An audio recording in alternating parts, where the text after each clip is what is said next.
The state-level Teachers' Day celebration 2024, organized by Education Department Government of Manipur, was held today at MSFDS Auditorium Palace Compound, Imphal.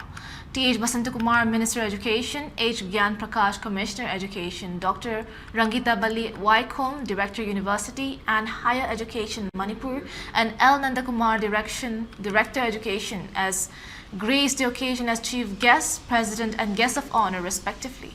Floral tributes were offered to the photo of Dr. S. Radhakrishnan.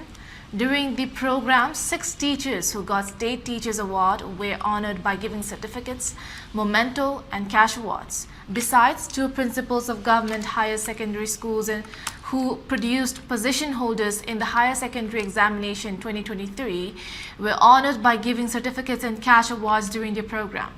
Many teachers and students of different schools attended the occasion.